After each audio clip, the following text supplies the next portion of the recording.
We are live and we are in. Guys, thank you guys so much for joining us. This is the Cash Geeks Network. Every Tuesday at 9 p.m. Eastern Time, like clockwork, we're bringing a lot of value to you guys about real estate in every aspect, whether it's wholesaling, allegedly, whether it's wholesaling, flipping, the retail side, private money lending. We're coming at you in a lot of different ways with a lot of variables, and we're here to all learn from each other and try to give as much value as possible to you guys. So in the meantime, guys, I'm Dom. And I'm G. And guys, this is the Cash Geeks Network. And thanks for taking that on for me. I appreciate that. Featuring Hayden Vance.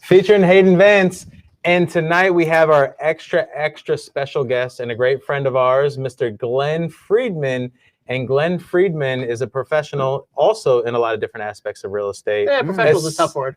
It's a tough word. Yeah, it's a tough word, but it's tough to swallow. But you know, that's the way we look at you, Glen. I appreciate that. Especially Airbnb and private money lending.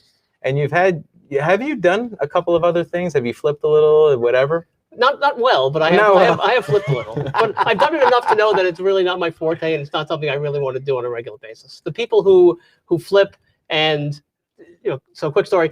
Yeah, I loan money to a woman who's flipping a house, and I walk in the house the first time, and it's a horror show. And I'm like, ugh. And I walked into the house close to when it was done. You're not the flipper. I'm not the flipper. She's the flipper. And I walked into the house close to when it was done, and I was like, she is fantastic. Because when you walk in, it's like she has a skill set I'm never going to have. Really? So, it's great. Okay. And that was before you tried to flip a property? No, that's over the last couple of years. You really get to see who knows what they're doing. When you loan money to flippers. So you've tried flipping, you didn't do it well, then you had the experience of seeing her flip and you're like, wow, she's got that skill. Right, and you find people who have a great skill set and you try to help them out. Right. So for those people that don't know what you do, can you just explain a little bit about what you're actively doing right now as your investment strategies, and then we'll go back into how you got there. Sure. So I have two businesses. I moved down to Jacksonville 3 years ago. Wanted to get involved in real estate. Didn't really know what. 3 years later, I have a portfolio of Airbnbs. I own 15 Airbnbs as of today. Used to be 16 until recently. I sold 2 recently. Put another one on the market. Hope to have 20 by the end of the year. And then have to decide whether or not 20 is the number, or 30 is the number, or 40 is the number. And that's always one of the questions: is how many makes for the right number. And then I have another business where we lend money privately to flippers. So effectively, people who want to flip houses don't have the funds. They need to go out privately. What options do they have? They're not going to go to a bank, because banks don't lend on houses that are not rent ready or on the MLS. So they look for private lenders. So the options of private lenders, and private lenders to me are family and friends who are willing to give you loans at reasonable rates or good rates. And then there are hard money lenders. And a hard money lender is somebody who lends based on the asset. So I have a portfolio of loans, generally only in the Jacksonville area and surrounding areas, where I loan money, friends and family money myself, or I do split loans with people, and we lend to flippers. So how many loans do you, if you don't mind sharing, how many loans do you have out right now? I can have anywhere between 30 and 50 loans at a time. 30 and 50 at a time. Yeah. So have you lent for a year straight, for 12 months straight? I've lent for longer than that. I didn't mean to lend for longer than that, because most of the loans that we do are 6-month loans. So the whole idea is that you want to lend on the, and different lenders have different criteria on how much they're willing to lend as a percentage of the value of the house. Okay. Ideally, you want to what's called turn your money. And the idea of turning your money is, I want to lend money to you. I want to have you pay me back fairly quickly, and I want to lend it out again. Right. And the reason you want to do that is because every time you lend out the money, you make an origination fee. An origination fee is just the fees to do the loan, to do the docs, to do the due diligence. And we generally charge 2% of the loan amount. So on a $100,000 loan, we lend you $100,000 to purchase the house. And at the closing, when you're buying the house, you write me a check for $2,000. That's an origination fee. And then we get interest from that day forward. Gotcha. I didn't mean a year per loan. So I meant, have you been lending for at least a year? I've been lending for 3 years. One of the early things I did when I moved down to Jacksonville is I went to lots and lots of meetings, heard about a lot of different people doing a lot of things in real estate. And one of the things they were doing was lending money. And I was fortunate that I had some funds from coming down from New York. And I literally stood up at a meeting and said, I have some money if anybody wants to borrow some money. And I met a nice couple who they said, yeah, we'd love to borrow money from you. I gave him a nice rate, and I just asked him, can I just follow you around and kind of learn the process of flipping? And he was like, awesome. great. What gave you the courage to do that? Have you been to like 10 or 20 meetings prior? You met people and you felt comfortable with potentially lending on a property? Or like what? I guess the comfort comes from, I used to trade stocks in New York. Okay. And everything is risk reward. How much risk, how much reward. Okay. So, and as you get more comfortable with it, you could take more risk. But in this situation, he showed me a property that he wanted to borrow $100,000. He was going to rehab it for another $50,000 and then sell it for $200,000. Okay. So I thought my risk was pretty moderate. For a house with an after repair value of $200,000, if I'm loaning 50%, that seemed pretty reasonable.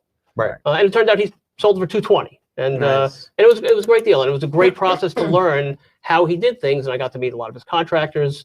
But it wasn't something that I really wanted to do. I wound up doing it, but like I said, not well. Would you still do that same loan in that same scenario with those same projections today?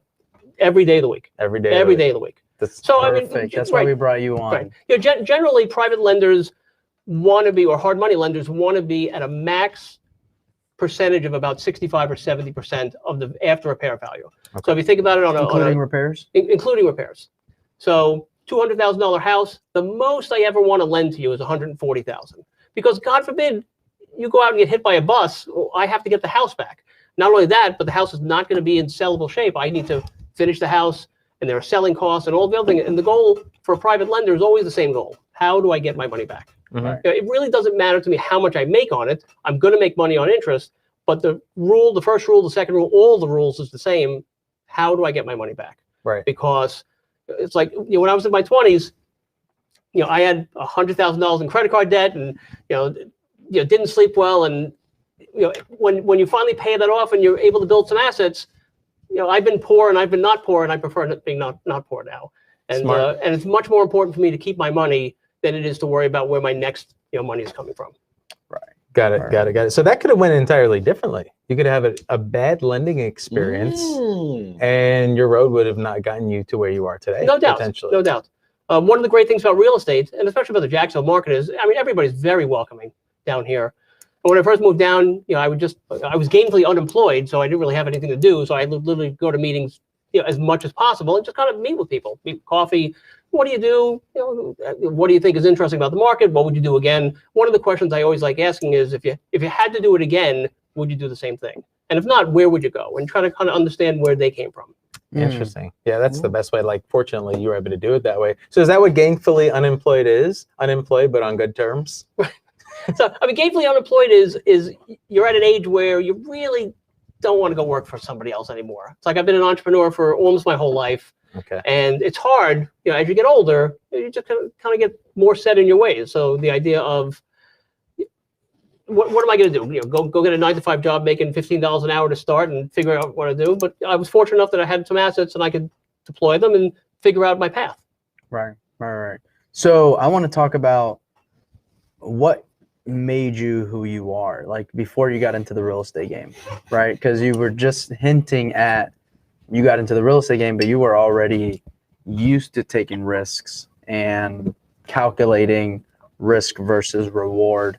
And you had some assets, right? So like, what are some of the things that you feel like in that past life made you successful in real estate? Well, I'm from New York, so I was born and raised in New York. I was fortunate that I got a taste of entrepreneurship really young. I wound up working for a chain of comic book stores in New York. And when I was a teenager, and the owner of the business was nice enough to, see in me a work ethic, and he put me in charge of like the back issue comic books at age 15 years old. And my job was literally to go out across the country and buy comic books, mark them up, and sell them, and just kind of keep track of how well they're doing. And he would show me that the back issue department used to do 2,000 a week. Now it does 4,000 a week or 6,000 a week, and really just kind of got my juices going about the idea that you could work for yourself and kind of make it on your own. Oh, so that's awesome. After college, I went back to work for that company for a few years, and then at my high school reunion, I had a friend who told me that he was trading stocks at the time, and he said, you would be really good at this. But the funny part is, he tried to get me an interview and he couldn't get me an interview. And it was only because I knew somebody in the back office who I knew from college that she got me an interview. Oh, that's funny. So the company only hired sports athletes from Ivy League schools. It was a day trading company in New York City. They did big money. So I was fortunate enough to get an opportunity there. And most of the people I worked with were 20, 21, 22, no jobs, and I was 28 at the time. And I just worked harder than most people. I just knew that here's an opportunity, and a lot of people tried it. It wasn't for everybody. The pressure is intense, but when the going was good, it was nothing better. Just the amount of money you could make, trading stocks is just unbelievable.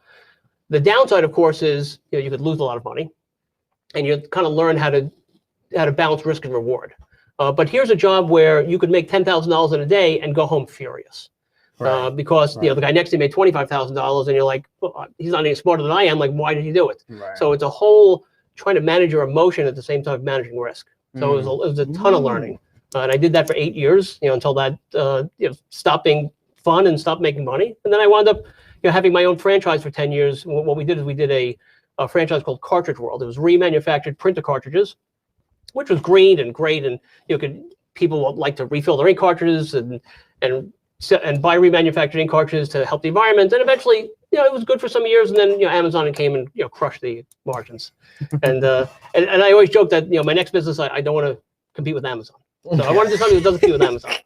So when I moved down here, I had always had a love of real estate. I had done some syndications back when I was trading stocks as a very passive income. So I came down here, let's see what real estate's like. Whoa. You can't just say, I did some syndication. Sweeping it under the rug. Yeah. Well, syndications are as passive as they come. So syndications are, you threw money in. Right. So somebody I knew was getting involved in syndications. He's like, hey, 10% return here. Here's 25, 50 grand. We wound up putting a couple $100,000 in it. And it turned out to be not that great. But it was fine. Eventually we got our money back, but there were times where we could have lost it all. So for most people watching, they probably know what a syndication is, but there's probably a handful that might be questioning what it is. Right. Can you explain to the public? Sure. So syndication is somebody wants to buy an apartment building. They don't have enough money. They raise capital with a bunch of other people's money. They put it together. They pool their money together and they syndicate. One person is the general partner. He makes all the decisions. Everybody else just puts their money in passively. They're the limited partners, and they're supposed to get a preferred return of 6%, 8%, 10% a year. Eventually, the asset, the apartment building, the goal is to kind of upgrade it over the next 5 years, raise the rents, eventually sell the asset or refinance, and then you get your money back. Right. It's very, very common these days. Right now, I'm involved in a syndication with one of the guys in Bigger Pockets, Matt Faircloth from New Jersey, and awesome. he's done a number of syndications, some better than others. He's a go, bro. Yep. Right, he's a go. There you go. You're getting closer. Well, I have a quick question, because for the last 3 minutes you've talked about that journey and you kind of brushed over it really quick. But what I'm curious about is you've had some good experiences, maybe some not so good experiences in the day trading, and you decided to get into a franchise. So what drove you in that direction? That's a great question. And looking back on it, was it the right decision? Was it the right decision? I try not to look back and regret things. Right. It's like you don't have enough time in your life to worry about regrets. It's like you make a decision, it's the best decision at the time. Later on, maybe I could have made a different decision. But at the time, after trading, I wanted my own business. I hired a consultant to bring me different business ideas, and one of them was this franchise. And the franchise made a lot of sense. It was both B2C, business to consumer, B2B, business to business. Theoretically, everybody had printers. Right. It was green. It was new. It was popular. Okay, yeah, sounds like a great idea. And they had a history of projections. Yeah, they were a fairly new franchise out of Australia. They had a couple hundred stores. Eventually, they had 2,000 stores. Wow. I had 3 stores in New York. It was a success, but not a success at the level that I had experienced with trading. And eventually, it wasn't as lucrative, and it was time to move on. And then you sold that. Yeah. Oh, so that consultant experience, you hired a consultant to bring you those ideas. That's amazing. That's fantastic. Where do you find a consultant for that? Yeah, so it's hard to believe, but that experience? But there are people out there who literally get paid by franchises to sell franchises to people who, again, you go online, it's like, own my own business, sell your house fast. It's amazing what Google search will do. So own my own business, and then so they have ads. They're like you hire them, you don't pay them anything. franchise brokers in a Yeah, way? effectively they're franchise consultants. Okay, right. And they go out and Jeez. explore different franchises, and then based on what you're looking for, what kind of hours you're looking to do, what kind of lifestyle you're And looking they to get paid live, a commission whether or or not you want something. food. So we kind of narrowed down different things. Oh, And it worked. It makes a Dude, lot of that's sense. awesome. Makes a lot. It's like a very passive form of investing, so it makes sense that. Or no. No, because most franchises, and even though the franchise world will tell you that 90% of franchises survive 5 years versus 90% of independent businesses fail, what they don't tell you is that the vast majority of franchises are just a job.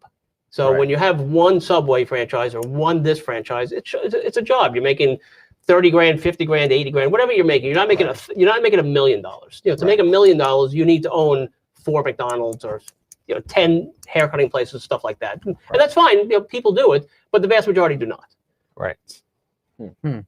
Right. So you were day trading, hired a consultant. He presented you X amount of ideas. You chose one. And how many years did you own About the car? 10 years I owned the Cartwheel franchise. That's a great run. Yeah. It's a great run. Then you sold it, and now you're here in Yeah, Jacksonville. as my wife would say, I get kind of bored after 5 or 10 years of everything. So I kind of got to move on to something else. So I come down here. My wife's family lives down in the Jacksonville area, so we moved down here. Mhm. We lived in Manhattan for 25 years, so we didn't. When somebody said you cut your own lawn, I said, well, we didn't have a lawn for 25 years. How do you cut your own lawn? So I don't cut my own lawn. We hire somebody to do that. Yeah. So Smart, one of the smart. things we were talking about earlier before we came on the show was you've always been interested in real estate. So at what pointed you in that direction? I guess just the idea of knowing somewhat about it. We owned an apartment in New York. I had some friends who were somewhat involved in real estate, and it was just intriguing to me. I didn't know that I would get involved in real estate. I just came down here and went to lots of meetings, and effectively, what do you do? What do you do? What do you do? And Right. it's just a combination of good luck, God's good graces. I went to an Obie Dorsey event. Obie Dorsey used to do these meetings at the Yacht Club. remember the Yacht Club, yeah. Really nice place. And I walked in the room. I look around. I don't know anybody. So I see this one guy. A couple of people shake his hand. I'm like, I'll sit next to that guy. And I sit next to this guy. What do you do? So he started telling me that he's got some long-term rentals. He's turning with the short-term rentals, Airbnbs. Well, tell me about it. So we had some meetings, and eventually I said, why don't you buy me a house? And he was a realtor. So we wound up buying a house on the west side of Jacksonville, and the house was $112,000. Now, Is that Mark? yeah, it is Mark. Now, Oh, coming okay. from New York, the idea that you could buy any house for $112,000 is kind of shocking. Yeah. And this was That's your down payment. Right. New It York. wasn't even a like- down payment. So, and this is a concrete block house. So, Mark Was kind it of, Proxima? it was Proxima. Oh, Yeah, buddy. No way, you guys bought the OG. We That's bought crazy. the OG. So he set it all up. He kind of let me just watch as he did it. We got our first couple clients, and then the reason that it really took off is because in our second month, we had a family who were in Jacksonville who needed to be out of their house because there was some kind of mold issue. So they were supposed to stay in our house for a couple weeks at $100 a night. The insurance company was paying for it. So it was a couple, their young child, and their pet. It's like, well, you can't really stay at a hotel. So the insurance company paid them $100 a night, and they were supposed to stay 3 weeks, and they wound up staying 4 months. Jeez. How early in on you owning Holy that property shit. did that That was our happen? second month. Nice. So 4 once they months. started That'll saying, make me buy more Airbnbs also. right, and you As think Soon about as it, possible. right, that house was only supposed to rent for $1,000 a month as a long-term rental. We were bringing in $3,000 a month, and I turned to Right. Mark and I say, "This works. We should do it again." And we just slowly but surely added properties. And I would try to, buy the property for cash and then refinance it out. Right. Because the goal I've learned, and one of the things that kills me is when you're in real estate, and I really have drank the Kool-Aid for real estate. The Kool-Aid, I mean, real estate is wonderful because there are so many different ways to make money. But the people who are in real estate really just believe in real estate. It's kind of like Bitcoin people who just believe in Bitcoin and it's going to $1 million. Right, It's right. like, yeah, it might go to $1 million, might go to zero. Real estate's probably not going to zero. So the idea of owning hard assets has really opened my eyes to the idea that the goal here is to always own assets. Mhm. And over the course of the next 20 or 30 years, however long I'm going to be around for, I'd like to just build up a portfolio of assets so that I can have a nice retirement income and eventually pass it down to my heirs. Right. Absolutely. And it just really, like one of the secrets is you really need to own stuff. Mhm. Anybody can have a job, but it's like when you own stuff, there really is nothing better than going to sleep, waking up, and knowing you made money. And knowing you made money with real estate where somebody else is paying down your mortgage. Like, is there anything better? Somebody else is paying down my debt. I get a loan from the bank for 30 years. Somebody else is in the house enjoying it, but paying down my debt, and eventually that's going to be paid off. It's like, God bless America. And let me not finish that statement, but yeah, that's absolutely amazing. So with your experience, because you own how many of them? 15 now? 15 now. Goal for 20 by the end of the year? Correct. During that experience of owning Airbnbs, for people that also own Airbnbs, or they want to get into buying Airbnbs and they want to have that experience, what should they watch out for? What should they stay away from?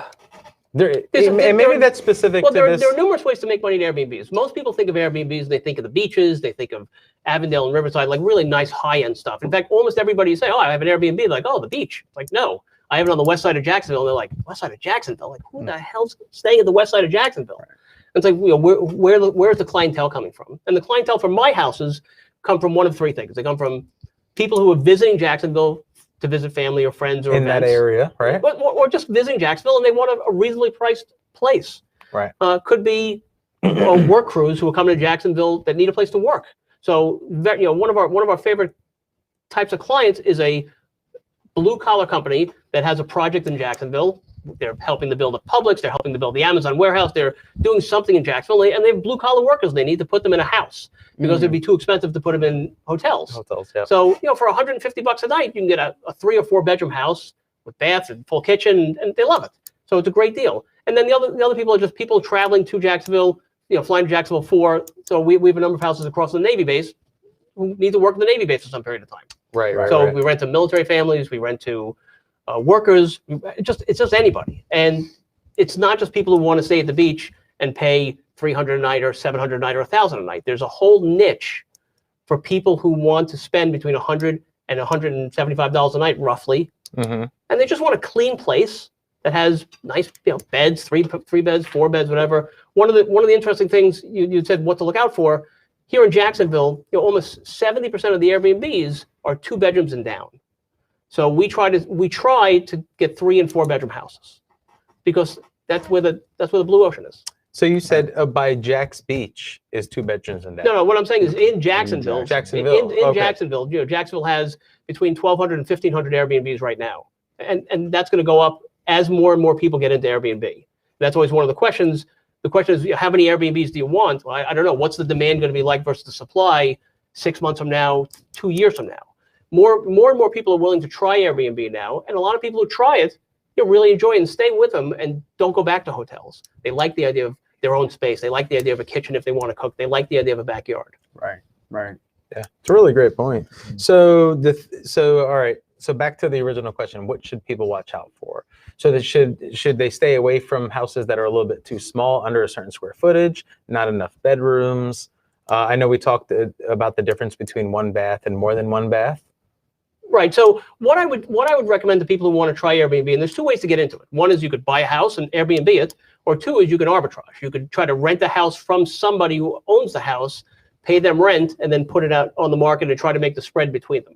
Right. Arbitraging is much less expensive, but in the end, what are you owning? You have a job, and maybe you try that out and see if the model works for you, whether or not you want to do it at the beach or whether or not you want to do it in another area. But I would go onto Airbnb and see what's the area you're looking to put your Airbnbs in and what's there. Right. So one of the people I follow is a woman up in the Carolinas, and she has a number of Airbnbs in her, what she refers to as, quote, little dinky town. And the reason they're successful is, well, there's no hotels there. So maybe the future of Airbnbs is not Jacksonville. Maybe it's Callahan and McClenny and other places where there aren't hotels, but you could buy a house reasonably priced, 3 or 4 bedroom, and you can get a great return on your investment. And what kind of return on investment people are looking at? People need to be realistic. As far as cash on cash return, my goal is 20% cash on cash return for my investment. So if I buy a house for $150,000, after I refinance it out, let's assume I leave $30,000 in equity in the house. So I want to get a 20% return on that $30,000, and I've always beaten that number for the last couple of years. Awesome. So that's awesome. Do you mostly attain that number? Yeah, that's after refining. That's after refining and after all the expenses. So net, the goal for me is 20% cash on cash return. Net. I need to make a shirt. Triple that net. says that. Net. Exactly. So that's your goal, and you've been getting that. Correct. So the question is, will I get it at 20? Will I get it at 30? Will I get it at 40? I'm not really sure where the end goal is. One of the challenges I have is I'm just not sure. So I'm enjoying the process as we grow the portfolio. But is there any? Do I need to have 25 or 30 or 50? I don't need to. I enjoy the process. I enjoy the business itself. So I'll keep doing it until I enjoy it. And if not, I'll sell. I mean, I sold a couple of the Airbnbs this year because the appreciation on the house was much higher than I'd expected. So one of the houses I bought literally under 2 years ago. The house had appreciated $100,000.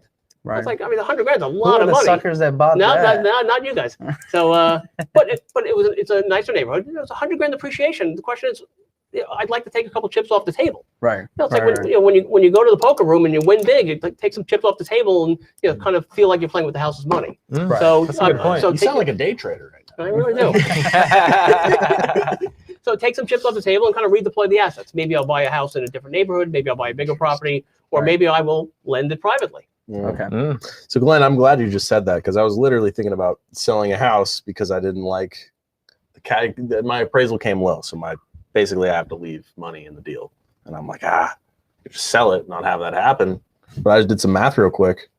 And if the 20% cash on cash, do you tier that by neighborhood, or are you mainly in B class? Yeah, so I mean, most of our properties are B class neighborhoods. Okay, yeah. Gotcha. And again, it's like if you want to buy $1 million property at the beach, one of the people I know has $1 million property at the beach, and his per night fee is between $700 and $1,000 a night. And I'm sure they make 10 or 15 grand a month. So let's say they make $120,000 a year. Okay, well, how much they make on it, and what's the risk profile for that type of property if Airbnb were to crap out? So when I first started this, I always kept in the back of my mind, what happens if? So I try to keep my price points below $250,000, because if Airbnb does not do well, or a ton of supply comes in the market and now all of a sudden I'm not really making money, can I turn them into long-term rentals and still have some cash flow? So that's what I think in the back of my mind. So when you say some cash flow, do you have a rule for that, or like break even you're willing to go to if you have to? If I have to, I would go to break even, but thank God we haven't done that. Yeah. Obviously, the goal is not to break even. The goal is, I don't want to do a lot of work to break even. Yeah. Right. Yeah. I do. Right, but when you're building, that's fine. When you're building from nothing, as you build the first couple of properties, the hardest deal, and you guys would know this well, the hardest deal is the first deal. Right. How many people do you meet who, I want to get involved in real estate. Yeah, I'm looking for a deal. Yeah, I'm looking for. They never get involved. It's like, just do a deal. It doesn't matter if you make 5,000, lose 5,000. Right. Just don't lose 100,000 your first deal. Just kind of talk to people. And another thing I just love about Jacksonville is you could always reach out to people and talk and go to meetings. People love talking about real estate. That's true. Beside the fact that everybody loves talking about themselves, when you go to a real estate meeting, you literally could just say, "What do you do?" and just shut up. Yeah. And they would just talk for hours. Almost anyone, and it doesn't matter how successful they are in this market, will meet you for lunch or coffee. Right. Yes. And then even like in a lot of cases, almost every time someone wanted to come meet me to talk about real estate or our operation, even if I couldn't make it out to lunch, I'll have them come up here for a quick coffee or a lunch in the conference room during our lunch hour or something like that. So almost anyone in this market will meet with you, which is amazing. And you have to just be willing to get out and put yourself out there, and you have to take some chances. And like I said, my first flip, I lost $5,000 on it, but it was the best $5,000 that I ever spent, because I didn't go to fortune builders and give them $40,000 to give me a book that I'm going to put on my shelf. That I'm going to be like, look, I put a book on my shelf for $40,000. Right. It's like, I got the experience. It sucked. I lost $5,000, but now I know. There's nothing like direct getting your hands dirty experience. Nothing can replace that. So I totally agree with you. I don't really get my hands dirty, but I really hired people to do that. But well, I didn't mean like the actual physical work. I just mean being involved in the deals. Period. Right. So I want to get into the money side. If that's okay with you. How surprising. Right. So you said you can have anywhere between 30 to 50 loans out at a time. How are you managing that by yourself? An Excel spreadsheet. Excel spreadsheet. Yeah. Again, I started with one. You start with one loan, you get a second loan. Now all of a sudden people start asking you for money. Okay, well, I guess I could go out and buy. And there is software. You could manage software. There are software packages out there that I could get to managing loans. But most of my loans, I don't have interest payments on them. So I kind of like accrue the interest as it goes on. And I've been told, please don't do that. You should just get monthly payments. And I'm just stubborn. And maybe eventually I'll learn my lesson and get monthly payments. But I try to lend to people who know what they're doing. Why do people say you should be getting it monthly? So think about it. So I loan you $100,000 and there's no monthly payment. And things go sideways. And it's much easier for you to be like, all right, now I owe Glenn 110 or 115 or 120, and you've made no payments to me. You're more likely to walk away from the deal as opposed to every month you have to write me a check for $1,000. So every month, there's, okay, I got to write Glenn a check for $1,000, and it's still just 100. So it just keeps reminding you that you owe me this money. And it's just a process that almost all professional hard money lenders, that's the requirement. You make monthly payments. Right. So you're not requiring the interest payments. So do you do that just to keep things simple and easy? So my idea for private lending early on was, what is my value proposition? Oh, you just got another customer, by the way. Bernadette's like, you don't take monthly interest payments? Oh, is G drinking a seltzer? Yes, I'm drinking a seltzer. Sorry about that. That's okay. So what's my value proposition versus other hard money lenders or private lenders here in the market? And there are other people in the market, obviously, long before I got here, long after I'm gone. So I thought if I just make it easy for the people, they'd be more likely to use me. So that's why I did the first loan, and I just kind of kept going. For the people who I do loans over and over and over again, it's like, yeah, I would like to get the monthly payments. It just doesn't make a lot of sense. I'd rather have somebody who is flipping 10 or 20 or 40 houses a year to just always call me up and say, hey, do you have money? Do you have money? Do you have money? And a lot of times I don't have money because you run out. And what I do now, a lot of times I split loans. So, and one of the things I really try to promote is this idea of, me paying it forward. I've gotten great experience and, great friendships with people. And my idea of paying it forward is I want to get other people involved in hard money because it is really fun.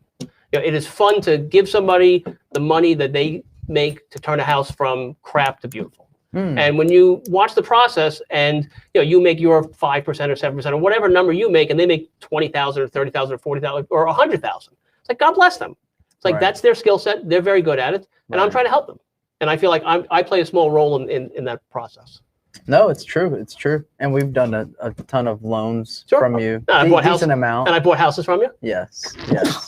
But I will say that Glenn's lent on some of our stuff, right? Yeah, there's no deal unless there's money. So you're definitely playing a part. And we're going in on a couple loans together, which is awesome. So you just agreed to $1.2 million at dinner. That's true. That's true. I think we have to work out the details, but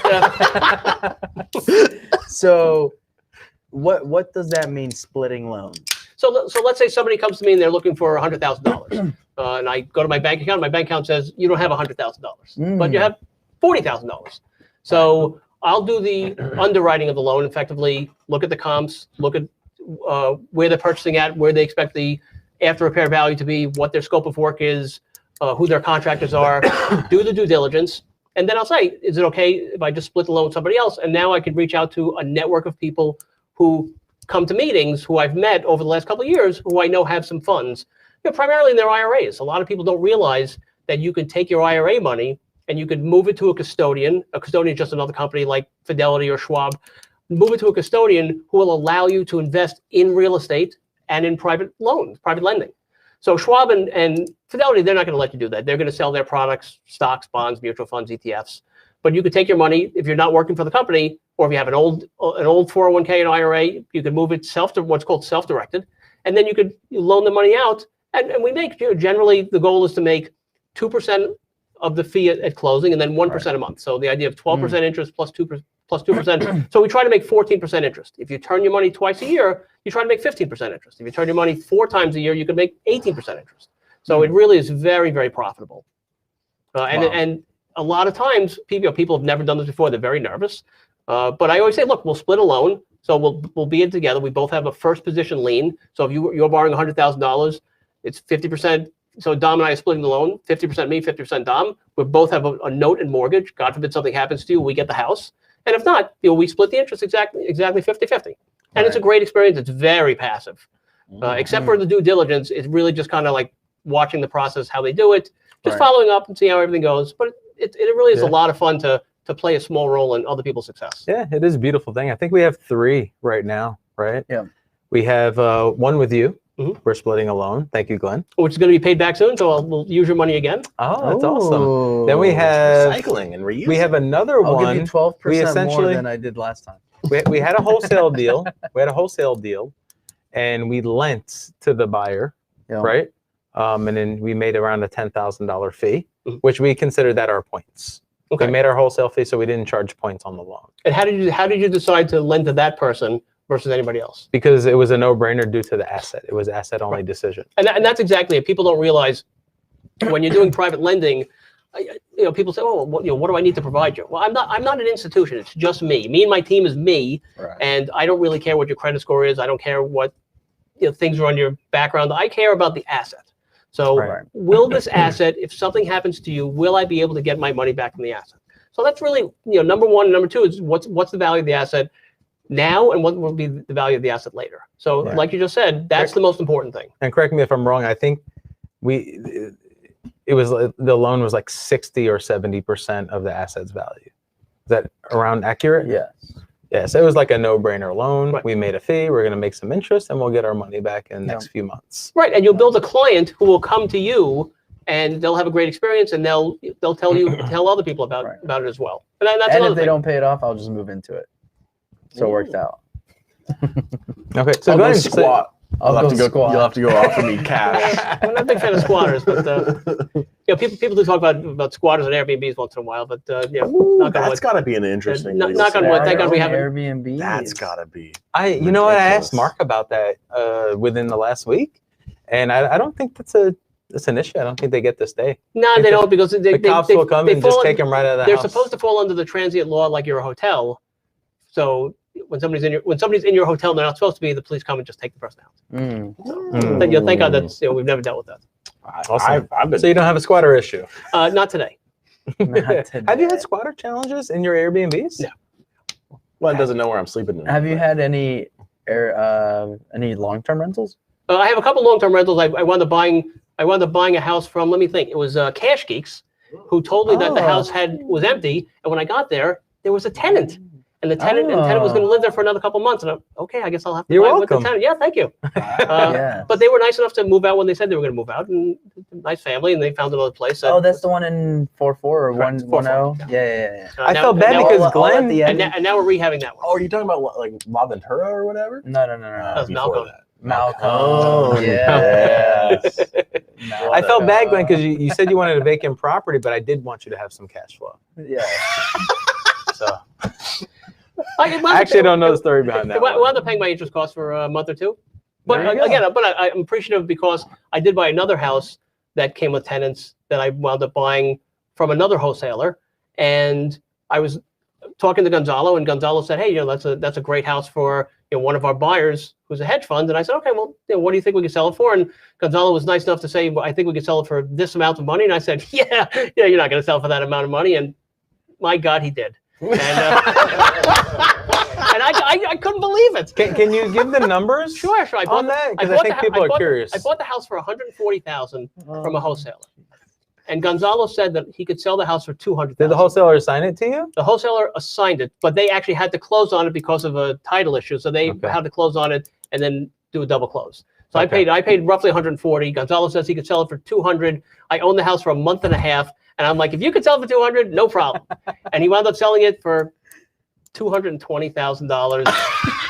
He took $10,000 because he was nice enough to take a $10,000 fee, and I said, "My God, you are my new best friend." The only reason he took the 10,000 is because he knew you would feel bad for him. Like we didn't want to take 10,000. Oh no! Gonzalo asked for 15,000, and I had to do some jujitsu and. Well, he thought you felt 10,000. extra Well, you bad. He thought it didn't know was- you felt regular bad. Yeah, I I thought didn't it feel was really bad. 200,000. I was That could've playing been with the an easy house flop. money. I was Yeah. playing with the house money. But Look at Will Whitley. Will's the Will one who loves it. transacted that with the hedge fund. That's, Will. yeah, I know Will. Yeah. I do appreciate Will's calls. So Will gives me a call one day and says, "Hey, we have this house. We haven't sent it to anybody. We're going to give you an hour to go see the house, and if you don't buy it in an hour, we're going to send it out to real people." So, You have So- to appreciate so that, Glenn. I go to see the house, and I walk through the house. This is a house on Aldrich, off Beach Boulevard. Tiny house, 770 square feet, about 10 minutes from the beach, 10 minutes from Mayo, Oh, we sold that to you. Yeah. and too cheap. And We did. Yeah. so I walked through the house, and I'm like, if I don't buy this house, somebody else is going to buy it in an hour. So I had to buy the house. That's awesome. And why Will was, we do and Will was it. nice It enough to works. negotiate a $4,000 reduction. So from Yes. 129 to 125. And I will tell you, I rehabbed the house, and it just appraised at 215. Jeez. So- That's good though. You know, so kudos to my contractor for making a nice rehab, and Yep. kudos to Cash Geeks for a good deal. You're welcome. Yeah. Yeah. And now it's going to be a great Airbnb. I'm going to refi it out. I'll get If we were buying at that time, we probably would have kept that one. yeah, we could have kept that one. That's a great one, because that one will be able to successfully get all my money out at 215 Right. with a 75, with even a 70% loan to value. I'll be able to get my entire 150-ish money out. I'll have a perfect burr, you know, from Bigger Pockets, the whole buy, rehab, Yep. rent, refinance, and repeat. Repeat. Be a perfect burr. I'll have almost no equity in there, so the cash on cash return there will Infinite, be almost yeah. infinite. Yeah, Right. that'll be a great one. And that's again tiny house, but it's 15 minutes from the beach, 15 minutes from Mayo Clinic. You know, it'll do very well, even at a very cheap price. And to me, that would be a perfect Airbnb, because even if I have to do a long-term tenant in there, that long-term rent will be $1,500. Right. Yeah, I think the reason why we undersold that one is because it was right in a weird pocket where there was no comps. Right. So, It's an entire rental or homeowner Yes, neighborhood. There's yeah. no Yes. sales. no in fact, sales, one of the neighbors no came over. comps. One of the neighbors came over, and hey, you know, I own 6 houses on this block. Oh, And he's like, I'm willing to sell you every house at $250,000 cash. It's like, yeah, it's probably a little too high. dude, So- let's wholesale together, man. Yeah, I got That's your I got a forte, big not mine. buyer. I got a big buyer. Mm. Nah, these are 3 ones. They're not gonna work, Mm. and they're tiny. Yeah, the whole neighborhood was built back in the That house was back when tiny. 3 ones were okay. Right. Yeah, so there was no comps, and we're like, shit, it's close to the beach. It's got to sell. Let's call Glenn. I think we added like, I think we made like 25 on it or something like that. Maybe We added like 25 grand on it. I don't think I see those numbers sometimes, right? Because the wholesale fees aren't on the HUDs if you close on it, correct? Oh, that's true. Yeah. So, double I'm not sure if close. that We was a don't want double close. Glenn counting our money, That's true. so we double close. But I will tell you, I loved counting other people's money, especially when it comes to wholesalers, because God knows that it's like when you pay a $25,000 wholesale fee, you're like $25,000. But if the numbers work, they work. You know, don't count other people's money. Right. But I love, But you always do. I love You the story. always do. I bought a house from a wholesaler. He paid $112. I paid $137. So he made $25,000 for. And again, from my perspective, it's like, oh, you made $25,000 for a phone call. It's like, no, you didn't see the 10,000 other effing phone calls that we made and all the stuff that we have to go through. Yeah. But if the numbers work for you, who cares? It's a deal Doesn't matter. ecosystem. It's a delicate deal ecosystem. Yeah. Awesome. So you know, being in the Airbnb investor realm, and you're buying, and you don't remodel and sell. If you remodel, you're going to try to keep it for Airbnb primarily. Correct. Right. Yeah. Just like the experience you just talked to us Yeah, about. only very few houses have I kind of flipped for retail price. Now, this market is ridiculous. So I mean, I'm a realtor now. I decided to get my license, which is something I definitely recommend for people early on, because if you buy one house and you get your own commission back, you make your money for a couple of years, and it's beautiful. And I wound up buying a property. I got paid $10,000 at closing, my own commission. It was like, this is just genius. So, but now I hang my license at a company called JPAR, and they are really very active, retail realtors. The last month and the month before, I think there were 10 people in the office who had done $1 million in sales that month.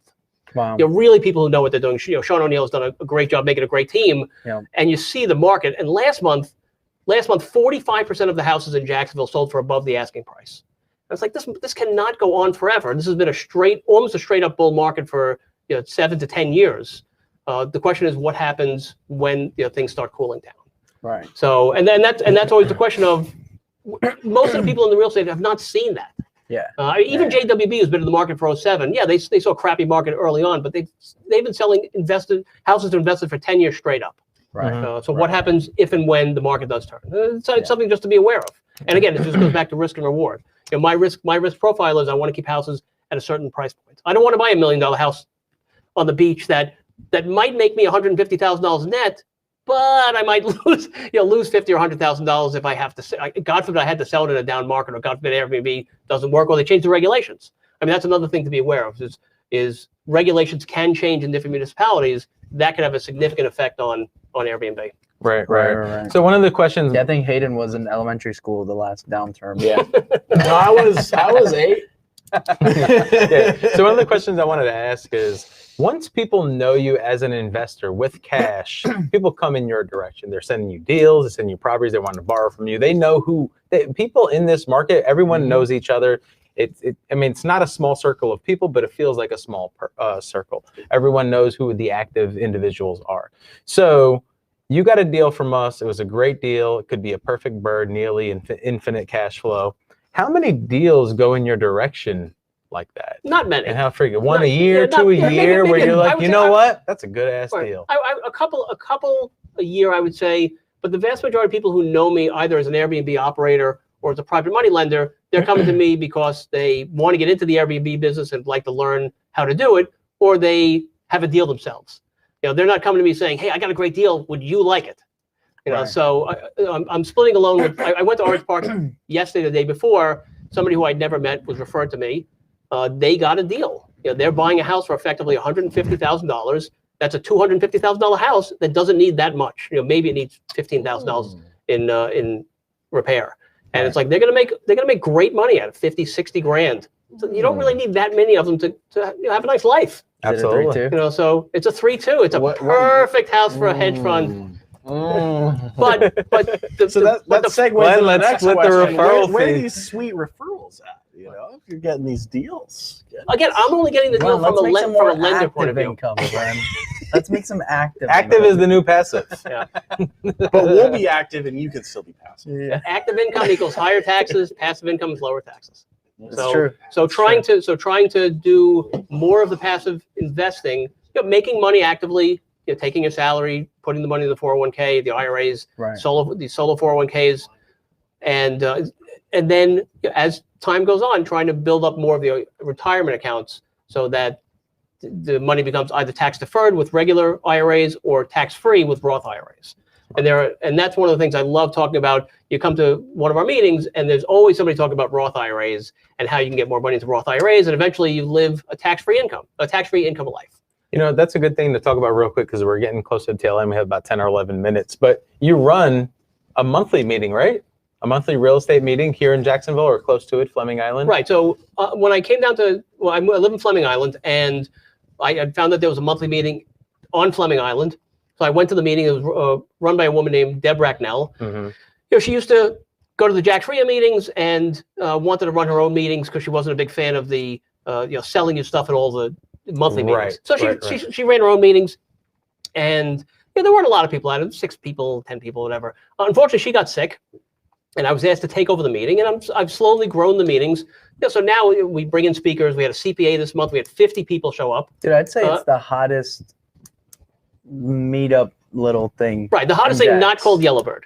So I don't think it's equivalent. Of course not. I mean, Yellowbird's insane. I mean, God bless Kyle. They do a great job with the size and effort that they put into it, and it really is. You have to go to Yellowbird meetings. It's just a have to do thing every month. 100%, when it happens. 100%. But for the area meetings, it's a great area meeting. Yes, it's crazy. That's what I meant. Like in that category of like area lunch meetings, meetups, dinner meetups. Yeah, but not even that. Like it's during lunch. It's a Tuesday at 11 a.m. and there's lunch. like 40 people. Right. Generally, it's and the goal is not just to get the people there, but to tell sell people them products. Well, it's the value. I don't sell them anything. Glenn, they wouldn't come if The there wasn't value is in the people who are there, and I joke about the fact. The meeting doesn't start till the meeting is over. Right. The real meeting starts when it's over, and you could talk to people. What do you do? And I love nothing more than sitting around the table of people and say, I did a split loan with him. I borrowed money from him. Right. He's my rehabber. He's this. She's that. And just it's a family event where you just get to know people, and not just in real estate, but you get to know their lives, and it is a wonderful experience. No, that's awesome. So the meeting doesn't start till the meeting ends. So when does the meeting? That's a post start. That's real like networking. So when does the meeting end? Does the meeting end when it meeting, starts? right? The meeting ends when the last person, and honestly, it starts at 11. It starts at 11:30. One of my favorite things is somebody had said to me a couple months ago that if you don't get there by 11:15, you don't get a good seat. It's true. So it was pretty funny. I remember getting there late. Right, Gonzalo would come. Right, Gonzalo came. He was like, "My God, Fleming Island's like so far away." Dude, it was like a 45-minute drive, and I walk in, and I get like the worst seat in the You're, like, big way ass back. square. Oh, you were of still in the people. square, dude? Yeah, oh, yeah, there's been times I've been ostracized to like the bar. It's a 45-minute drive from here. No. Well, from Arlington, I think where it was in Arlington, it was far. Yeah. And again, you got to get over the Buckman. You know, one of the things, of course, when you live in Fleming Island or on the other side of the river, is people like, oh, cross the Buckman. Who the hell crosses the Buckman during the day? I'm not crossing the Buckman. First, I'm from New York. It's like I didn't drive 80 miles an hour for 25 years. So the idea of driving 80 miles an hour on 295, I love it. Cool. So in a very quick 1 or 2 sentences, in real estate, other than Airbnb and private money lending, what else did you try? I've done a couple flips. You've done some flips. I'm not a big fan of that. I have Not a couple. I have a couple long-term tenants. Long-term. A couple long-term tenants. Rental. That just happen to be houses they're in houses I own, and I'll just keep them. I'll keep them for now. Well, when does your course come out? Your real estate course? No, I'm not. We don't sell anything. Oh, you're not getting No, into that. I'm a big fan of spending money on education as long as you're using it. So I went to a seminar. Last month. I'm going to a seminar in September down in Tampa by one of the Tampa gurus, a guy named Pete Fortunato, who does all creative financing stuff. This is a guy who's been doing real estate for 50 years. And you go down there not just to learn from him, because a lot of times you go there and a lot of the stuff's over your head, but it's really just to meet people. Because I mean, they really do.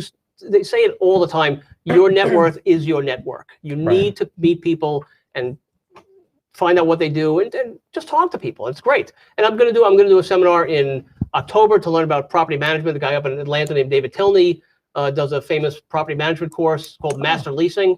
So I want to learn about that. I'm in the process of taking my broker exam because I want to become a real estate broker. Not really sure why, except that I just want to keep learning. So the whole idea is I want to not as I get older, it gets harder. It sounds like the more things you incorporate, the more options you'll have. Correct, and that's exactly it. Because I don't know. And like my wife likes to joke, after 5 years I'll get bored. Well, maybe I'll get bored with the Airbnbs and I'll need something else to do, or I'll get bored with the private lending. And the private lending, you're not going to get bored. Private lending is wonderful. Everybody should do private lending because the goal after you build up your assets is to try to grow them. Grow them slowly but carefully over time. Right. So I don't know what the future holds as far as where to be, but in real estate, there's tax liens there. I mean, there's so many different things to do it, and just mobile homes. You could go to a meeting, have 5 people there, and they do 5 different things, and they would never do what anybody else is doing there because they all love what they're doing. You know what I love on that same note? At those same meetings, you can have 5 different people that all do the same thing, but they do them entirely differently, and they're all incredibly successful. Right. And that's another thing. It's like when you meet real estate people. People just love, like I said, love talking about real estate, love telling you success stories about real estate, and always willing to help. And that's one of the things that I find strange about the industry. It's just people are always willing to help you. And as you grow your network, and I can reach out to one of 50 people. Hey, can you help me with this? Hey, can you recommend that? And that has been really wonderful here in Jacksonville. Right. So you do the Airbnbs. You like that. You like the private money lending. You. Maybe you like long-term lending, but you're not a big fan, but you're certainly not a fan of flipping. Is that right so far? Correct. Straddles on GameStop. And so is there anything else that you are looking forward to wanting to try out? Well, you said the broker exam. You don't know what that's going to bring, but is there anything else that you might want to invest in or anything that you're looking forward to? Well, from a private lender point of view, the question is, do you go out and raise capital? So there are plenty of people out there who have a business where they raise between $10 and $50 million of individuals, and they put it into their own fund, and they just loan it out at a much larger scale. And they make a lot of money. I mean, you can make $1 million a year doing that. The question is, do you want to do that and have a staff of 6 to 12 people, and how much of that becomes a job versus how much I enjoy the fact that being an entrepreneur, I have made almost every one of my kids' baseball games his entire life. So, and that's what I value more than money is time. Everybody has different amounts of money. Everybody has the same amount of time. And I want to be able to do what I want, when I want, with who I want. And the Airbnb business is fairly passive. My property manager, who I love to death, lets me be as active as I want. And the private lending is very passive. And that's what I value as I get older. That's what I value now. If I was 20 years younger, I'd be kicking your asses in wholesaling. But I'm not, and I don't want to do that. I want to enjoy the fruits of my labor. Easy to say. Easy to This say. is the MJ LeBron debate going on right now. Right. So, So Naaman, our friend Naaman, says that Glenn would blow up on IG if he wanted to. He's got a great personality. So is that what you're gonna do next? at least I know what IG is, okay? But I'm well out of the Ooh, demographic. what is it? Instant gratification? Instagram, right? Yes, Hey, Instagram. that was quick. So are you in? For what? Let's make you an Are you on IG. Instagram? Glenny No. V. No. You're not, but you're on Facebook. Glenny Vaynerchuk. Yeah, I'm on Facebook. Right? Okay. Again, Is there a chance you'd ever make an Instagram? if somebody would help, I would do it. But I would never do it I myself. mean, we got a Okay. I got a guy on right Instagram there. going on right now. Glenn needs an Instagram. I didn't want to say anything to him, but yeah. It's just up. No competition. Awesome. So Glenn, really quickly, so I think there's a lot of people that are fascinated with the path that you've taken. They're really excited. We're having a lot of comments. Glenn, the influencer. Yeah, you're going to be the biggest social media influencer, Glenn. Blow past all of us for sure. If people want to reach out to you, they just want to pick your brain, or, how can they reach you? Sure, I'm very active on Facebook. You could just find Glen Friedman. The reason I'm on Facebook is my full name, Glen Scott Friedman, is because when I first got on Facebook, there's a famous photographer named Glen Friedman. Okay. And I would get calls in New York, hey, are you the Glen Friedman photographer? And, Really? No way. he had a That's book fun. called "Fuck You Heroes," and I'm like, I don't really need this. My young kids listening to this. So it's Glen Scott Friedman on Facebook.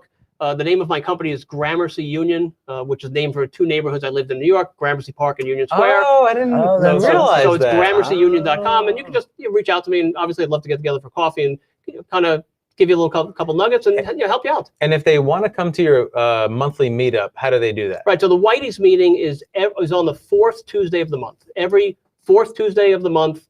Sometimes there are 5 Tuesdays. It's not the last Tuesday. It's always the fourth Tuesday of the month, 11:30 to 1. Again, you can always reach out. I try to post on Bigger Pockets. I try to post on Meetup. Yep. Obviously, you guys help me out a lot with posting, and I appreciate that. I'm more than happy to do it. And that's at Whitey's Fish Camp, Whitey's Fish Camp. The food is great. Fleming Island. Yeah, food is great. One time when I had a successful flip, I wound up buying lunch for everybody. Unbeknownst to them, at the end, it's like, They're like, I should have ordered the steak. I should have ordered the baked clams So- and not the side of fries. So you just sold a house that you bought at 140 for 200. Are you gonna buy everybody lunch? I next am time? not. When you come, I'll be there. I'll buy everybody lunch. Hell yeah. So that's an indication that the market is really at the top. Glenn had some hope until that happened. He's like, Yeah. oh no, it's done. Yeah. Party's over. I appreciate it. That was great money, but Dude, I remember talking to Glenn. He's like, all right, I'll believe it when I see it. I didn't believe it until the wire hit the bank, and I was like, Dude. holy cow! Like, you really are a magician. Oh, I love it. Oh, that's awesome. Why not, Glenn, right? Why not? I did it for you. And again, it's full circle, Gonzalo. My first JaxREIF meeting I'd ever gone to, Gonzalo was the speaker. It was a Tuesday night meeting, talked about wholesaling. He had all this passion, and at the end of the meeting, I joined JaxREIF, and I said, "This is the place to be." Yeah. It's a great No, place. no. I can't stand wholesaling, but Yeah. No, I love it. it's been great, and you guys have been great to me, and I really do appreciate it. Dude, I remember I was like, so what do you do, Glenn? He's like, I'm just trying to learn everything. I lent money to JWB. I'm getting 10% of my money. Then I bought a house from JWB to see the other side of it. I was like, damn, okay, this guy's trying to, he's like, yeah, I've been here for like 2 months. I was like, holy shit. He was like, so if I gave you $1 million, what'd you do? I'm like, holy fuck, dumb. We got to get this guy in the office. Oh yeah, that's right. Yeah. Glenn came to the office and we had a wholesale training thing. Yeah, Yep. no. Yeah. It was a one-day wholesale That's training. what scared him away from wholesaling. Yeah. He's like, But I stupidly did not invest in your company. I should have at the time. There you go. Yep. did we look for investors? We talked about it. We talked about Did it. we? Yeah. Okay. Yeah, yeah. Awesome. I don't think you were too keen on it because you could tell now. But we talked about the idea of buying into the company at the time. Yeah. Oh, okay, cool. Yeah. Awesome. No. Cool. So, Glenn, are you buying more with banks' money right now with the crazy interest rates? I'm trying to refinance everything. So right now I am working with a lender up in the Carolinas for what's called a portfolio loan. So I'm trying to refinance several of the properties I bought recently, along with another property I owned a couple of years. Yeah, they're offering me a 30-year fixed rate mortgage, 4.35%. in my LLC, which is kind of unheard of. Wow. That's really Now, good. you could get great rates if you have a W-2 income. You can get the 3s. When you're doing as investment properties with Yeah. LLCs, Yeah, mainly in the 5s, Yeah. Right. is what you're going to get. They're offering me 4.35. It's like if I could do four houses, that'd be awesome. Right. Next month at the Whitey's meeting, we're having a mortgage broker talk, and he has a 40-year loan product, 10 years interest Jeez. only, followed by a 30-year fixed rate. Who is this? I'm not telling you, but you come to the Whitey's meeting and Oh, you'll learn about some Awesome. fascinating mortgage products that are out there that Jeez, are I'm only fairly going for new. the free lunch. I go to the Whitey's meetings. I know. So That's the true. refinance, are you refinancing cash properties? Or are you refinancing out of other loans into that product? One is out of another loan. So generally what I try to do is, I also got a line of credit with Lending Home because, again, you run out of money. So Yep. you get a line of credit with Lending Home. When a deal comes, like the deal with you guys had brought me, I send the information to Lending Home. They're willing to give me 90% of the purchase price right off the bat. I have to bring 10% down. It's a 1-year loan, and I try to refinance out as soon as the seasoning Interesting. period to get to the goal is long-term money. Glenn, Of course. are you wholesaling interest rates? So Yeah, everything's 12 and 2, wholesale? 4%. There definitely is arbitrage there somehow. Yeah, Yes, that's awesome. Yeah. I love the split model though. That's really 'Cause cool. It I like is that. it is true. Like we'll probably get paid back and be like, yeah, Glenn, Right. what else can you do Because with once it? you see that once you see that it works, people are like, just keep my money and just Right, you know, yeah, find another loan. Yeah. Yep, yep, So, yep. but as of right now, I have more loans than money. I want to be able to balance it, and I want to be able to kind of grow the business, but not grow it so much where all of a sudden it becomes a hassle and a job. Right. But Glenn's the ultimate salesman because the loan will, it will finish, you'll get your money, and then I'll take the rest of it and I'll put in another loan for you guys. Just assuming the sale, which is amazing. Assuming the close, right? Yep, There you yep, go. There you go. assuming But close. it's gonna happen. It's gonna happen. We have no choice. Yes. Cool, man. Awesome. So thank you so much for doing this. I really appreciate being And invited. We will see you if you are in Jacksonville. We will see you the 4th Tuesday of next month at Whitey's Fish Camp in Fleming Island. And we love having you on, man. Every single time we hop Blast. on, I always learn something new. I thought I had. We're an gonna get your idea IG up and of running Glenn here soon. Leading up to this show, I really thought I had a good synopsis of what the background might be, and I'm lost for words. It's really, it's unreal. This guy. Awesome. Come back, Thank you. please. Cool. Goodness. So, everybody, thank you so much for tuning in. Please reach out to Glenn. He's an open book. So, we will see you guys next Tuesday at 9 p.m. We have a special guest. Who that is? We Do we don't know? know. Do we know? I can pull it up.